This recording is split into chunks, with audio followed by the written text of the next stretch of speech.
Hello. Hiya. So we took a little bit of a longer break than we said we were going to, but Christmas is the most busiest time of the year, and now we're back. Plus my Christmas finished, well, today actually. Yeah. So, but we're back, and that's all that matters. And we're back with one of those trendy top 10s, except because we're gonna have two different lists. It's gonna be more like a top 20 or top 10. It's a double squared. top 10. Yeah, top 10 squared. That makes sense. But doesn't that make it like A lot more than just 20. 10 times 10 is 100? So just like top 100. Let's just make it a logarithm. Okay, sure. So yeah, I'm going to be doing my top 10 TV shows of 2017. Yes, I realise it's the new year already, but hey, going forward, you may want to watch any of these shows that are on my list. And I'm going to do top 10 albums, like music, of the year.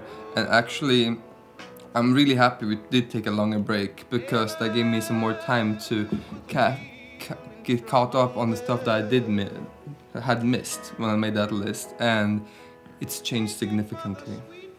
Oh. Very dramatic changes has happened to it. Well, then, we should probably get started, because this is going to take a while. Not to put you off. I don't know, we need to bring up some excitement. Like, I wish we had a soundboard where I can just play a drum roll here and there.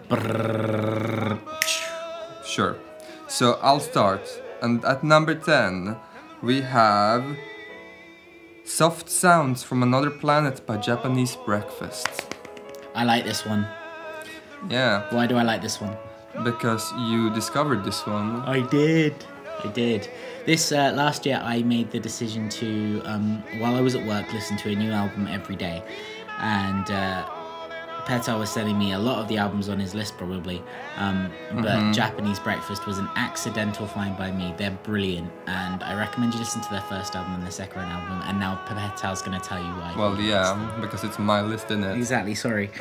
So, Japanese Breakfast, they stem from Portland, I believe, and they are a indie rock band, with very psychedelic tones. They're very into shoegaze, you can tell, and their moments they remind me of the Cranberries. And the lead vocalist has a wonderful voice, which sometimes, when it's put to good use, it's really put to good use. Now, the first album, Psychopomp, is more of a indie rock affair, and it's quite exciting and fun. A bit of psych folk in there too, but this one, they start experimenting with some more electronic elements, but not just adding in synthesizers or whatever, because that would be too simple, but rather using more of electronic music structures. So there is one song on there called Diving Woman that sounds more like a house song structure than a rock song, but it's still played by a rock band, and that's what makes it interesting. Plus, I love all the ambient interludes. I have to preface the rest of this list though, because there's so many good singles this year that aren't albums I can't put in there. And I think I'll add this to the end of my list. But anyway, what's your number 10? My number 10 is... Oh, sorry, I just had to preface this with The Walking Dead isn't on this list, and I will tell you why. It's because it has come to suck, okay? The Walking Dead is dead to me. I will still watch it, because I've watched it from the beginning, with the vain, glorious hope that it will become better eventually. But unfortunately, the story has become too predictable. I'm bored. I know none of the characters will die, and even though we lost one of our big hitters this season, it still doesn't feel like that important. I don't know. So, my number 10, and you'll notice a lot of these are from Netflix, is The Crown. Now, I have to be honest, this is a bit of a cheat one, because I've only watched the first few episodes of The Crown, but I've got to say I love it. I've never really been a big royal fan, but the show is so well written and is so beautifully made, beautifully shot, beautifully acted that it is really worth a watch if you haven't already. You want to learn a bit about the royal family? Queen Elizabeth, in her early days, she was a beautiful young woman, very intelligent. Assured. And Prince Philip and seemed to have like super ambition, and unfortunately it got taken away because the House of Mountbatten didn't get the royal name. It's really worth a watch anyway. It's really cool. It's a historical watching, and it's rare for me to enjoy non-fiction fiction. Yeah, that show likes to milk the drama out of every moment, though. Oh, it's great. So is that it? Yes, that's my number 10. So at number 9 albums we have Sleep Well Beast by The National. So this album is great. It's wonderful. I mean, The National is a pretty good band. I'm saying pretty good because they made some fantastic records and they made some albums which, you know, I really can't get into. The last really good album they made was Boxer, and since then we had High Violet, we had Trouble Will Find Me, and now finally Sleep Well Beast. And my problem with them is as they started developing as a band, they also started adding more and more and more sounds. And now this normally wouldn't sound like a bad thing, but their songs have become so obscured by all of the sound. They have the full orchestras playing behind them, and the music are getting more and more complex, but not in any engaging ways. I mean, you know, they're not opera. But Sleep Well Beast brings them into something more. Well, they put the songwriting in focus. The instrumentals are there just to lift up the songwriting, and it works so well. There are moments in here that reminds me of Nick Cave and The Bad Seeds, and there are so many great songs on this record. Like The Day I Die is a wonderful single, and my personal favorite is The System Only Dreams in Total Darkness, which chorus I just keep singing over and over in my head. You know, I can't explain it any other way, but like with much more passion, you know. Of course. And I won't say more about it, but I'm just like, I just have the feeling of the album in my heart. It's very sad, and it's very much more introspective than they usually are. Yeah? Yeah. So is that your number 9? Yeah, move on. Repeat it. Sleep Well Beast by The National. There you go. Okay, so my number 9 is actually, funnily enough, season 9 of this show, which is RuPaul's Drag Race. Now, previous years would have come up higher. This year wasn't so spectacular, mainly because all the lip syncs were very disappointing. There was some, you know, random mishaps that made everything. I mean, Charlie Hyde's, if anyone has watched it already, you know Charlie Hyde's basically giving up at the end, and Valentina not knowing the words to her lip sync, even though the risk of her lip syncing, so she thought she could wear a mask and hide it. I mean, these are iconic moments in the show, but it just wasn't as interesting to watch this year. It's still amazing, it's still very good, and it's still worth watching from season 2 if you have the time and the energy. It's all on Netflix, I believe. But I'm looking forward to All Stars 3 because I know it's going to be an incredible line. It's an incredible lineup of ex queens. So RuPaul's Drag Race season 9 is my number 9, and yeah, that's it really. It's a quick explanation, but you need to watch it to really get it, you know? That's okay. I mean, we'll get more in depth in later moments of these lists because that's when it gets better too. At my number 8, we have Slowdive with Self-Titled. And Slowdive are one of the pioneers of dream pop. And I wouldn't say they're the pioneer of shoegaze because they certainly are not, but they were definitely playing in the same times as the other major shoegaze bands like My Bloody Valentine, and actually there's a great Czech band called Ecstasy St. Teresa, which was playing at the same time as well. Doing very similar music. But this album is wonderful. It took me some time to get into it because it is quite sleepy and dreamy, but the thing about shoegaze is that you're supposed to play it loud. Mm-hmm. And I mean really loud, like turn the volume up as much as you can, because then even the single most quiet note there will just explode, and that's when the music starts to make much more sense. And this album is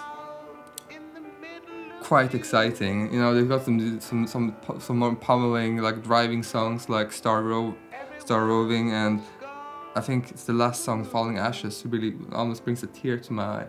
It's just this really sad but simple piano melody and some very depressing lyrics on top. Sounds wonderful. It is.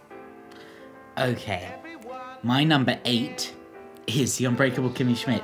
This is another one that would previous seasons be higher on my list, actually. The switch in focus on the show seems to have moved over to Titus Andromedon, as opposed to Kimmy. And as much as I love Titus, he makes a much better side character than main character. You know, in previous seasons he's had a lot more interesting storylines, but he, you know, it was all like, oh, let's get Titus to sing songs, and it sounds like I'm complaining, but the thing is that I'm not complaining, because it's still incredibly entertaining. All the characters are great, and I can't complain about the writing of the show, which is still stellar. But again, this would be higher on my list usually if it had a bit more, I don't know, it's becoming a bit of a caricature of itself, and it was already a caricature of itself. So I realize, yeah, my top 10 list has a little bit more criticism than Petar's, but I think that's important in a TV show context. Music can be, you know, an album as a whole is more well-rounded, I think, but a TV show is written by a number of different people, and different episodes do different things, and they're trying out different stuff, and Tina Fey can't fail at anything as far as I'm concerned. But yeah, this season of Kimmy Schmidt, not the best, but still up there, still worth its number 8 spot. The thing is, though, with albums, that a good album is well-rounded and nice, and normally you can have a bunch of different producers on there, but then there's been some really bad albums this year. Do you remember Gorillaz? Yes. Album? Yes. Which basically was what you described, like just a new star artist on every single song. They're all trying different things, all boring, all forgettable. No, it's this. You can't apply social media logic to art. You can't. Like this whole cross-networking thing, which people think, oh, if I put someone else's name on my album, that means their fans are going to listen to me as well. It might be true, but it doesn't mean they're going to enjoy it. It doesn't mean you should, you know? So, yeah. So it's the same with TV shows as well. Like, what's the famous quote? Like, you're too worried, you're too focused on thinking what you can do, that you forgot to stop and think about what you should. Yeah. Is that... That's pretty much the quote. Okay, fine. Yeah. Anyway, your number 7 is This Old Dog by Mac DeMarco. Oh yeah, no. You see, this Nice. is one of the albums Petar made me listen to at work. It's great. It's great. It's one of those records where I put it on when I'm doing other stuff, and then every new song is just like so nice, you know, sexy and beautiful instrumentation. Everything's so analog and real. Mm-hmm. Mac DeMarco has a very interesting production style. Well, first of all, I think exclusively records to analog tape, but he has a really interesting re-recording technique where when he records a guitar line, for instance, he would re-record it from to another tape, and meanwhile he's slowly adjusting the speed of the recorded tape, so that the pitch is always warbling up and down. And this album is full of really soft sounds. He has some really nice soft synths, and the electric guitars are barely playing any notes. It's mostly just making swells, and the rest is acoustic guitar. maybe I think it's a C78 drum machine, you know, a very soft sounding old school drum machine, and electric piano. So when you make an album that's mostly consisting of these softer sounds and mellower sounds, there's the risk of making it too muddy. You know, when you listen to it, it doesn't have any definition. So what Mac DeMarco did to avoid doing this on this record is that a lot of the different instrumentations and layers are not in tune to one another. You have different like counter melodies coming in at almost dissonant pitches, you know, but it just works so well. And Mac DeMarco has been getting better and better with each album. I didn't really like Salad Days that much, but 2 was fun and good.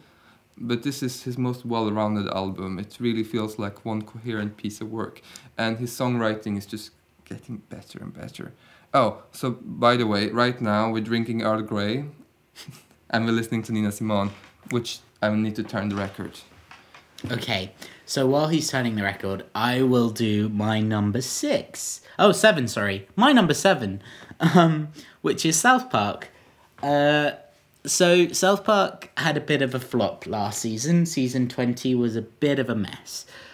They tried to serialize it, which with their format of creating the shows on the week, the storylines like a week or so before they air it, and their quick turnaround, a lot of what they expected to happen in real life, like Hillary Clinton being elected and not Donald Trump, really affected how their season went, so they had to do a lot of quick thinking for season 20. But season 21 is really a return to form. They've kept some of the serialization aspects with the Cartman storyline, and it's there's a lot of fun they have, and it's actually a lot of fun to watch again, because every episode is its own sort of commentary. It's not just a running commentary, you know? I mean, the thing is you know, Gerald Broflovsky being a Uber troll has been completely disregarded now. Everything's back to normal, and it's actually just nice to watch South Park knowing that every episode is going to be its own comment on something. And a personal favourite from this season is Witch Hunt, which was the Halloween episode, which was great, and also the one where we first see Heidi as a sort of carbon copy of Cartman, because they are just destructive to each other. And it's it's a really sad storyline, actually, what happens to Heidi. You know, Cartman is just a font of badness. I mean, he has some redeeming qualities. Cartman has some redeeming... He does. He's very clever. He's very cunning. And it's very funny. And he's very funny. And, yeah, like, I wouldn't say he's beyond, you know, the pale. And I think, to some degree, we sympathise with Cartman a bit this season, seeing how Heidi is and seeing how he is. He feels more human this season, which sounds silly, but, you know, it only took 21 seasons. But, yeah, South Park is my number 7. You know, sometimes Cartman, especially in the later seasons, just makes me think of, like, the majority of people on Reddit and the comments they put up. Sure. It just seems like he's gotten most of his opinion from the internet, and you know, it's really passionate about them. But considering how much of a, you know, one-note character he seems, he really isn't. There's a lot going on for Cartman. A bit like all the other boys, actually. Everyone, apart from Kenny, I guess, because he doesn't get to talk much. But, you know, they've all developed so much. They're not the same kids they were back in season 16 even now. So, yeah. Oh, and Tweaking Craig. I ship it. Nice. So, I cheated. Go on. I have 2 albums under my number 6. That is cheating. I know, but hear me out. They're both live albums, so I thought that if I put a live album on top 10, then everyone would hate me forever. So I decided I'll put 2 instead. Okay, well, I should keep my explanations of why you picked these 2 fairly brief. Cool. So, on number 6, I have Carrie and Lowell live by Sufjan Stevens. So, Sufjan Stevens released a new record this year, which sucked. Uh-huh. So let's not talk about it. But Carrie and Lo was, I think from last year, was wonderful. And very heartbreaking album. But very quiet, you know, very skeletal and minimal. And when he plays it live, he takes these minimal songs and develops them into monstrosities. They're like quite intense. And this album is just all of that. Plus, it's a really good cover of Hotline Bling by Drake, which is quite funny.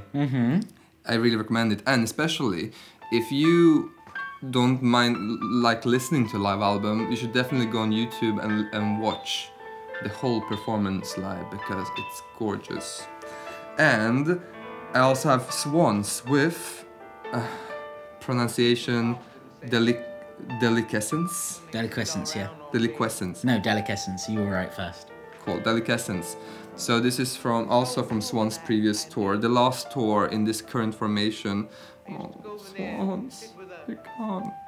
Yeah, well, they always go and then they come back for a reunion. Yeah, they do, but they always reunite in a different formation and with completely different style. But this current style was so good. You know, Desire, To Be Kind, Glowing Man, these are all amazing. To Be Kind was my #1 record of 2014. I love Swans. So Deliquescence is mostly just what we played in tour. And the thing is that when they play live, it's loud and it's long and it's transcendent. And this album is 2.5 hours long. So, you know, there's a lot to get into. But if you don't want to listen to the whole thing, listen to the first song on here, which is a completely new one called The Knot. It's 45 minutes of insanity. This guitar sound that sounds like hurricanes and they're about to like destroy a city, and oh, it's so nice. So that's it. Cool. Okay, my #6 is, well, it was one everyone was looking forward to, and it might get controversial, which is why it's middle of the ground, but better than everything else, because I enjoyed it. Star Trek Discovery. Star Trek Discovery is a sort of very good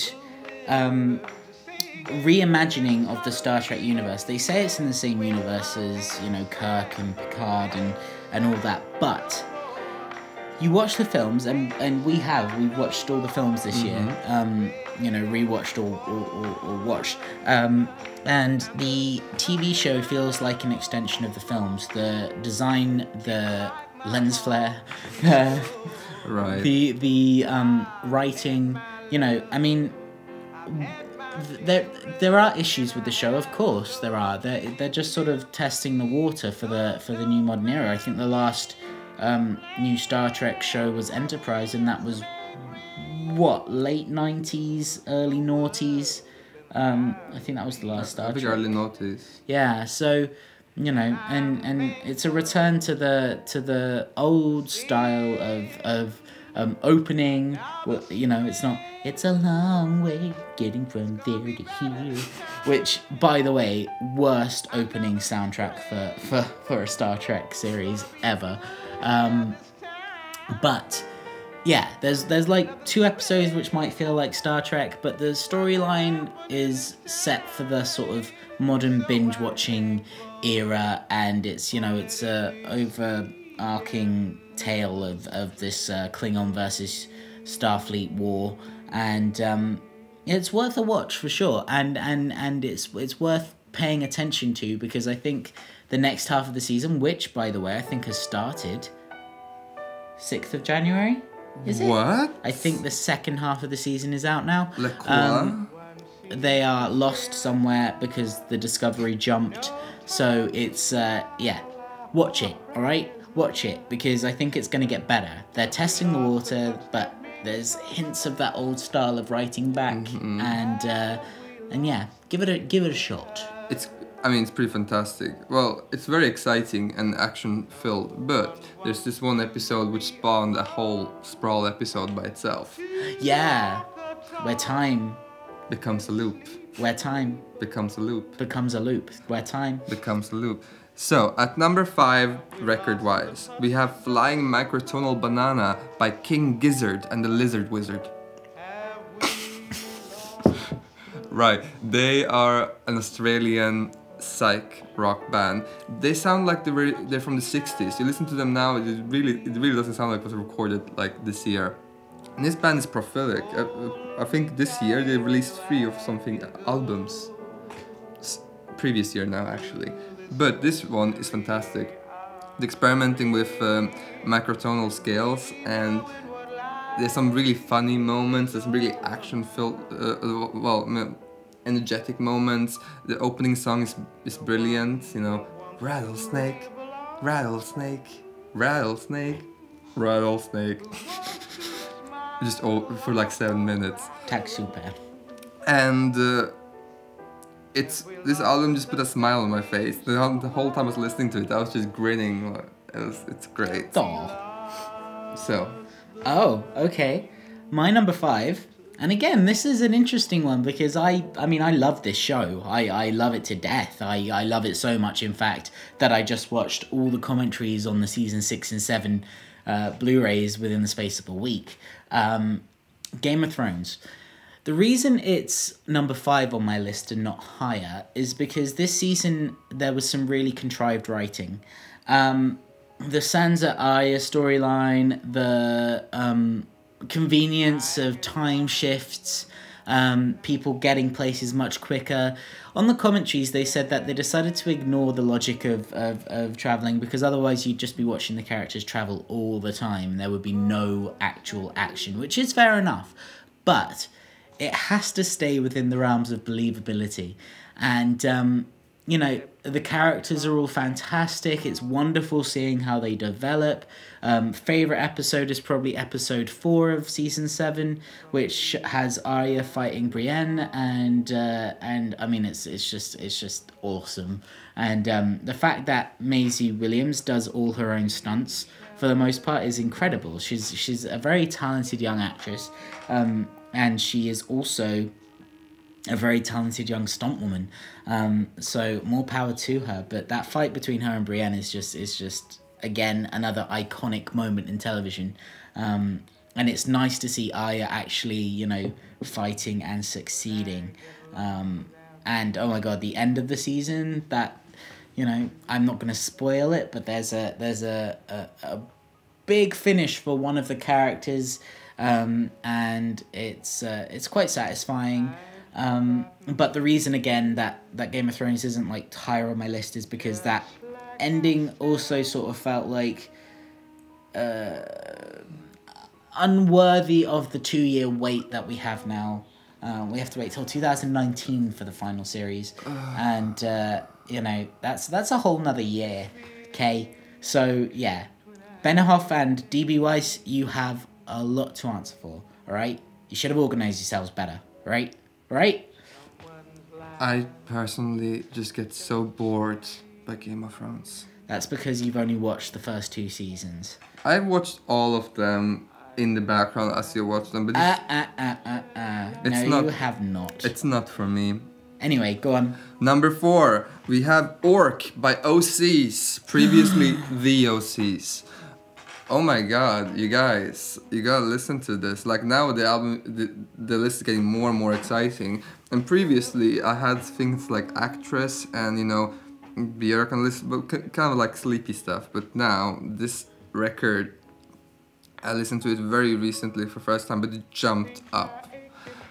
It's so fun. This band, they bring together like they're punky, they're noisy, they're dancey. Oh, and this is one of the most coherent records I've heard this year. It really sounds like, you know, one band doing one thing and it has a really nice structure to the record. There's I think it begins with the Static God, which is sort of a krautrock thing, which, you know, ironically, Flying Microtonal Banana also begins with a krautrock piece. So maybe I'm very much into krautrock. Mm-hmm. But this album is just full energy until we get to the song Paranoid, which is my favorite thing ever. Oh my god, this song is just a really nice, dancey, but jazzy groove over some noise. There's some really quiet but like textured noise, and the noises are slowly being shaped throughout the whole song, and that's it. There's a little bit of singing, but it's layered so deeply buried into the mix that you just, when you first hear it, it just sounds like the noise that's being shaped around. Cool. So brave, so brave. So brave. Love it. And your number 4. My number 4 is actually a fantastic new series in its entirety, Big Mouth. Now, I found this by accident. I just literally logged onto Netflix, as I usually do, and it was at the top of my thing, because they're bringing out a new series every day, it feels like. I think they've got 85 new series syndicated this year, and... but I've got to say, apart from the kids shows, which are all a bit of a mess, actually, Netflix need to sort those out. But Netflix really is doing a great job of its original series. Big Mouth is sort of great. It's a disgusting, bad. What's the word? Bad taste sort of humor, and it's incredible. It's my cup of tea entirely. It's like a South Park for the modern age, because South Park is stuck in its ways in some ways. Big Mouth is educational.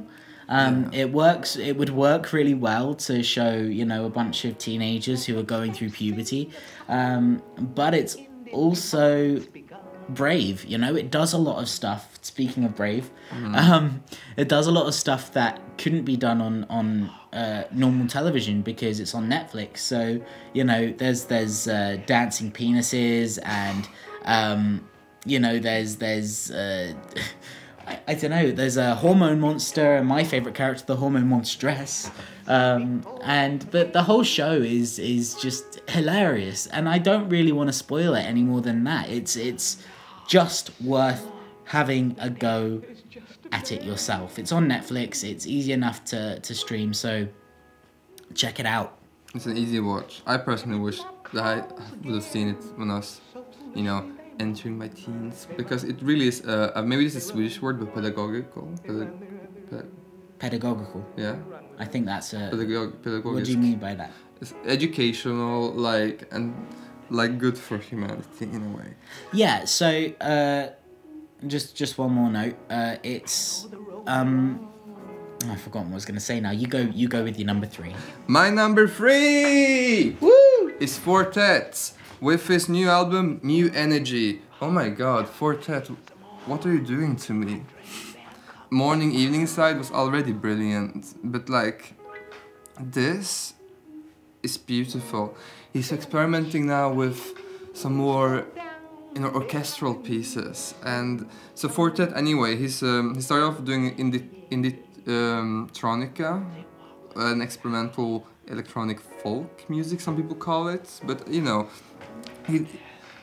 mostly was experimenting with sounds, is what I would say. He had this kind of collage kind of sound to him, but he likes using real instruments. And he has made this really beautiful album called There Is Love in You, which is a house album with acoustic instruments, mostly. It's so nice just hearing a real kick drum in a house song. It was very, very fun, very dancey, and he started getting more experimental, more chilled out after that. And now, New Energy is beautiful. There are moments in it, like SWL, whatever, which is more like a club song, and there's Planet, which is my personally favorite song from here, and Scientists, that are just full of energy, and it's really it could work well in a club. But the rest of it is just so beautiful, and this is song Daughters, which is almost he gets so much emotion out of just a few sounds. And I love the way that he uses voice. For instance, he would sample voices, but edit them in a way that you can't hear what they're actually saying. There are no words, they're just sounds, but somehow he managed to get a very emotional and potent story out of these sounds. So that's it for my number 3, Fortet, New Energy, listen to it.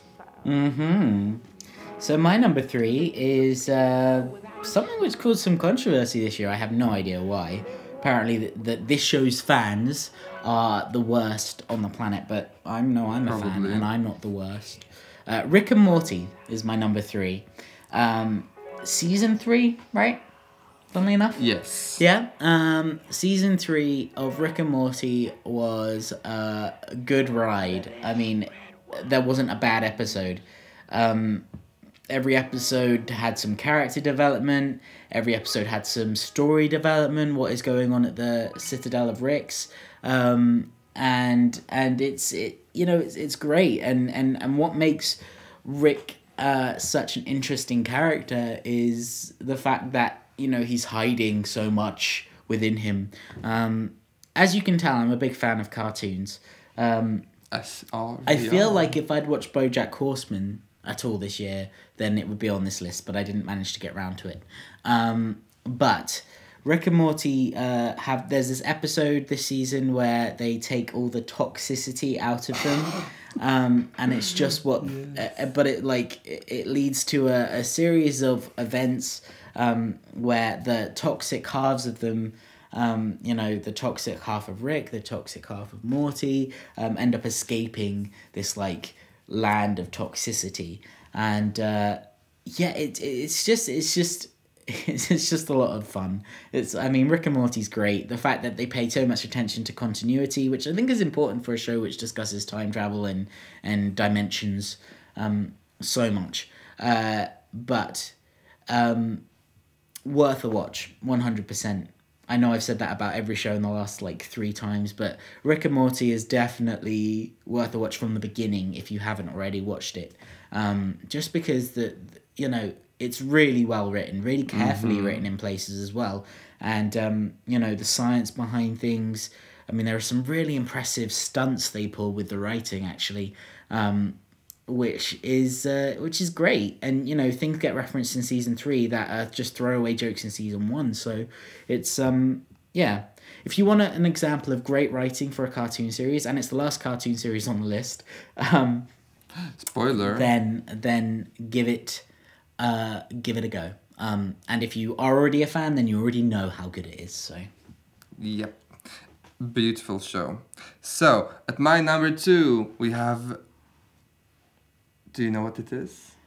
Perfume Genius. Perfume Genius. See, I'm a little bit disappointed because before Petar had more time, this was his number 1, and it would definitely be my number 1.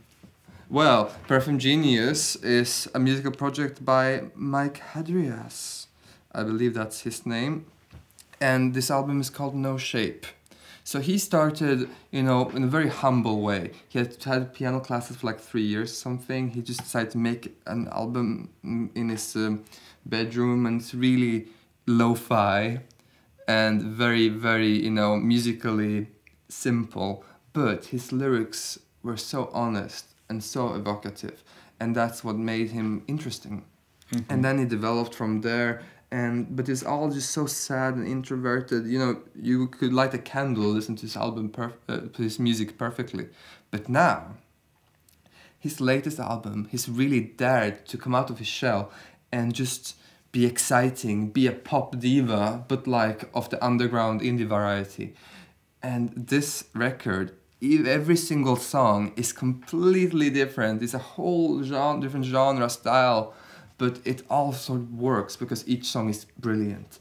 He's just such a good songwriter, and now he's developed a production prowess that you can tell. When you listen to this record on headphones, the soundstage is so wide and so clear, and you hear all the sounds so beautifully defined. The production on this album is incredible. The first time I listened to it, I think this was one of those, it was one of the first albums you decided to show me while I was at work, and I had my earphones in, and just the way the album opens and the music sounds like it's traveling through your brain. It's so good.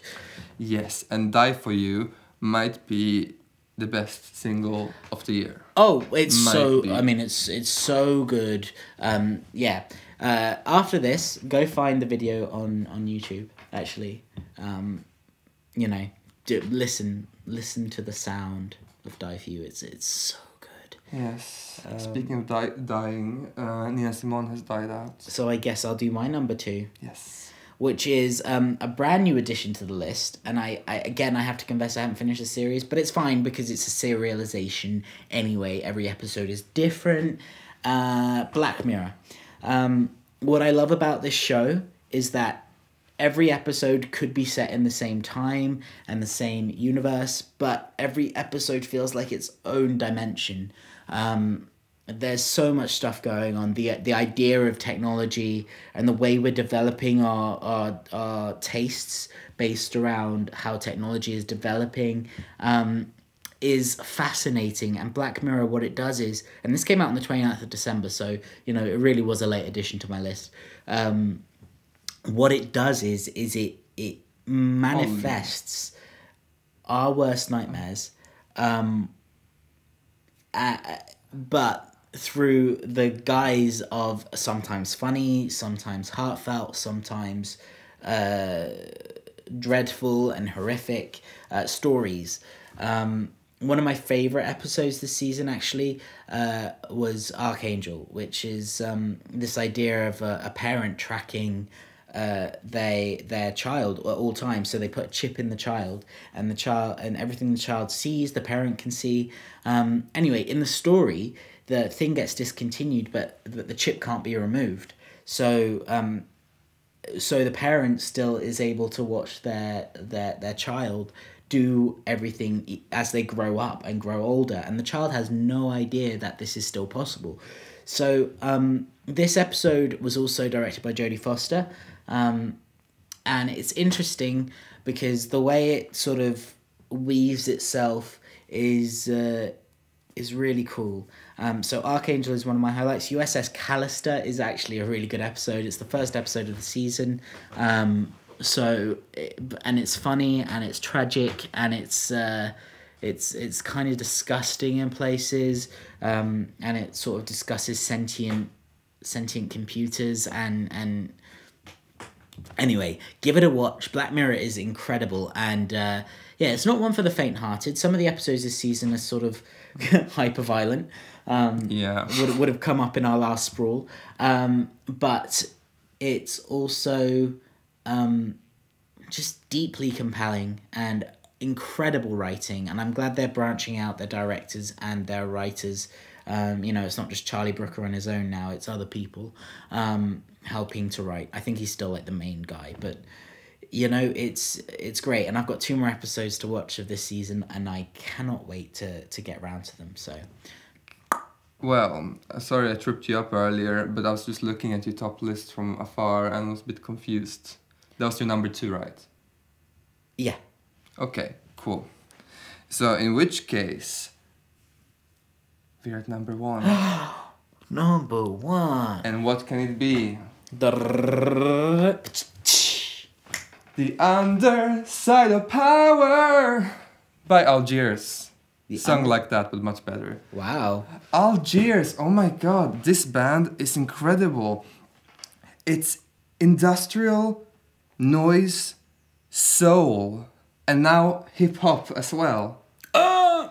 And it sounds like this really shouldn't mesh at all, but it does. In the same way that clipping does. But this is a wonderful record. So Algiers previously, their debut was brilliant and it's really worth listening to. And it's just shock that this style that they're doing with, these really noisy guitars, very industrial, so 9 Inch Nails production, and just soulful singing and choral pieces, that they worked. But not only they worked for a whole album beautifully. But now, this new album, there's a lot of new production ideas and techniques and sampling, and it sounds, at points, it made me think of Radiohead. It sounds like the way that Radiohead would put an album, structure an album, and there's some really beautiful pieces in there. Every single song there is worth listening to. The Underside of Power, the title track, is probably, I will say, it is the best single of the year. Wonderful. And I'm so sad everything didn't make it on this list, nor did Chelsea Wolf. But, you know, Algiers, I love you guys. You're done? Yes. Wow. Okay, so yeah, listen to Algiers. What's the name of the album? The Underside of Power. The Underside of Power. Okay, my number one, and the reason Petar got confused is because these two, Black Mirror and this particular show, are sort of even in my eyes, except Mindhunter, my number one, which is another new Netflix original show. So I'm sorry if you don't have Netflix, but get it, because what are you doing with your life if you don't have Netflix? Like, living it. Get into the cultural phenomena that is online streaming through Netflix. Forget HBO Go. Forget Hulu. All right, Netflix. Mindhunter. The reason it's my number one is because every single episode was great. There wasn't a deviation from something brilliant happening. It's so well shot. David Fincher, right? Yeah. David Fincher, but everything in the show is so thought out, and it's incredibly cerebral. This isn't a show you want to binge. Every episode came out at once, but it's so thoughtful, and what it does is it looks into the mind of serial killers while telling the story of the first initial serial killer profiling and the theory behind it. The characters are intelligent, the writing is intelligent, the directing is so intelligent, and there are subtleties in every performance that you can't take your eyes off this show. It's like watching a masterpiece at work, and it's a shame it's only 6 episodes or 10 episodes. I can't even remember, but it doesn't matter because every episode's an hour, and because it's streaming, it's exactly an hour. So it feels like, most TV is 45 minutes, but it doesn't feel like you're going on a journey where things don't matter. Every single scene matters. And this is why Mindhunter is my show of 2017, because it is just so good. You need to watch it. You need to watch it to understand this. If you're not a fan of psychologically intelligent thrillers, then fair enough. But I still think you'll get something out of this show. It's just so good. Yes, and I definitely agree with you. You shouldn't binge this. It's max one a day because you need to think about this for a while. The thing about Fincher is that he can make people typing on laptops exciting, aka social network, and just being like in courtrooms.